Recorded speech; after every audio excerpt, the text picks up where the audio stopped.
Good morning. My name is Gloria Menard, and this is a book review of How Full Is Your Bucket by Don O. Clifton and Tim Rath. And you have your handouts, should have your handouts in front of you. Don O. Clifton has a doctorate in educational psychology. He is the father of strength psychology, and he is the grandfather of positive psychology. And the co-author was his grandson, who is a best-selling author of 4 books, and he is a practice leader with the Gallup organization. Don O. Clifton wanted to study what was right with people. This interest was born out of a study done by Mayer, who studied 1,000 North Korean POW survivors. The conditions in these POW camps were not awful. They were fed, given shelter, food, and water. There was no torture. There were no armed guards, yet no one tried to escape.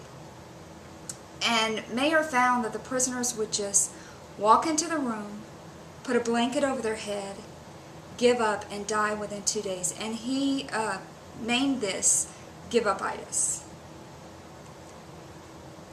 Mayer found that the North Koreans used several tactics that discouraged human interaction and communication, and any interaction was negative. First thing they did was encourage informing and snitches. The second thing they did was they made the men self-criticize themselves, and then they destroyed allegiance to leadership and country. And once the men didn't care about each other, they didn't care about themselves. And then they only allowed negative reinforcement. So any letters from home that had good news were withheld, and news of deaths in the family or Dear John letters were given to the soldiers. And Clinton and Rath proposed that positivity can have an even stronger effect than this negativity. And this is how they made the theory of the dipper. And they theorized that we all have invisible buckets. We are best when our bucket is full. We all have a dipper and can choose to fill through positive interactions or dip through negative interactions. And when you fill other buckets, you fill your own. The target audience is primarily leaders and organizations, but methods have also been found to be effective with teachers and parents, especially in dealing with children.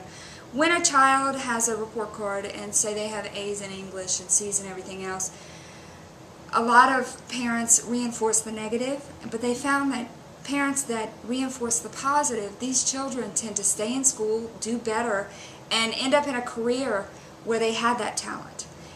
In contrast, children who were given negative reinforcement tended to have lower grades and had higher dropout rates.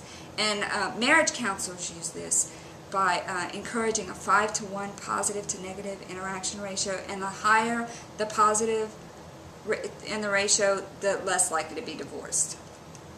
The strengths of this is the authors propose a simple evidence-based methods to increase productivity, employee satisfaction, and the growth of healthy human beings.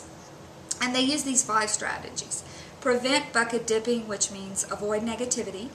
Shine a light on what is right, and that means you look at the positive. Make best friends. Employees are less likely to leave an organization if they have a best friend. Give unexpectedly, and reverse the golden rule. And by reversing the golden rule, they mean that you should give unto others as they would have you give unto them. So if someone likes praise, then you would give them praise. But if someone likes a reward in private, you make it individualized to what the person needs. Shortcomings.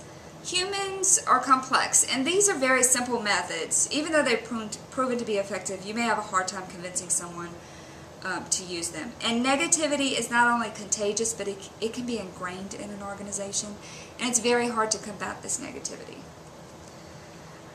These authors achieved the objectives because they showed that it's a proven method to produce happy and healthy productive individuals. The recommendations: these principles are useful to build a more productive and fun workplace, make friends, increase engagement and satisfaction with colleagues and customers, and they build stronger marriages, and they can build self-esteem in children. And my references are the How Full Is Your Bucket book. And this is a time where if you have any questions, you can ask them. No questions? Well, thank you so much for your time today, and I hope that you enjoy the how full is your bucket as much as I did.